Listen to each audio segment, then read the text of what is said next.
Bonjour à tous, j'espère que vous et vos proches allez bien et que vous arrivez à maintenir au moins une partie de vos activités. Comme promis, je viens vous donner des nouvelles du grenier que vous avez contribué à financer au nord du Sénégal. Merci encore de votre générosité. Je vous emmène faire une visite de chantier. Ça vous sortira un peu de vos espaces de confinement. Vous vous souvenez que nous avions bâti un grenier pilote à Matam et que nous avions mesuré la qualité de la conservation pendant la première campagne de stockage. Eh bien, nous avons démarré en janvier la construction d'un deuxième grenier à Oudourou sur un modèle plus performant. L'air, refroidi sous terre et impulsé par 2 puits canadiens, circule mieux à l'intérieur parce que les cloisons ont été réduites au minimum et ressort par les murs cheminés. Le chantier avance bien. Nous avons creusé les fondations et placé au fond de grosses pierres pour consolider l'assise. Nous avons posé un premier niveau de briques en béton pour éviter toute infiltration dans les murs de terre. Puis à un bon rythme, nous avons monté les murs en briques de terre. Les artisans fabriquent d'arrache-pied ces briques de terre et il va nous en falloir 55 000.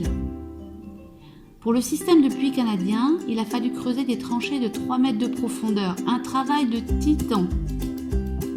Au 15 mars, tous les murs et les piliers étaient montés. Le chantier avance sans retard.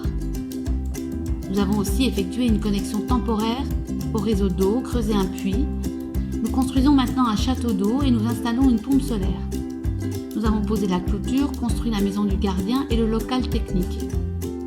Nous, c'est une trentaine d'artisans totalement investis sur ce chantier école.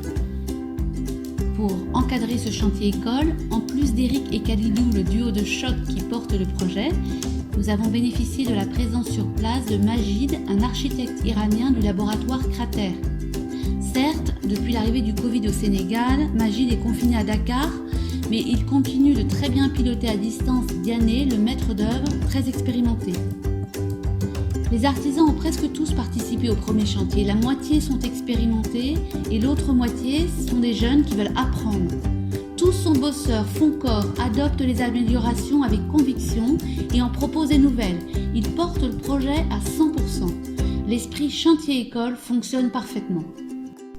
Diané, le chef de chantier, avait besoin d'un bras droit. Et c'est une femme que nous avons recrutée, la première sur le chantier. Aïcha est titulaire de l'équivalent d'un BTS de construction. Elle est fluette mais très bosseuse et a su se faire respecter dès la première semaine. Côté producteur, la dynamique prend bien aussi. Les greniers seront bien la propriété de notre entreprise sociale, mais la stratégie, les tarifs de location, les process de stockage et de déstockage sont réfléchis avec eux. Nous sommes sur la même longueur d'onde tant ces greniers sont une évidence. C'est la solution pour ces producteurs. Une 50aine à Matam, une 100aine à Oudourou. Vous voyez, le chantier a bien avancé. Certes, la route qui dessert la zone enclavée de Oudourou est aujourd'hui fermée à la circulation pour éviter la propagation du Covid-19 qui a déjà fait des victimes à Dakar. Ce barrage protège la santé des artisans, des agriculteurs et de leur communauté. Alors, le chantier prend un peu de retard, mais le grenier devrait être prêt pour engranger la prochaine récolte. À bientôt donc pour des prochaines nouvelles du programme. Prenez bien soin de vous et merci encore de votre soutien sans lequel ce grenier ne sortirait pas de terre.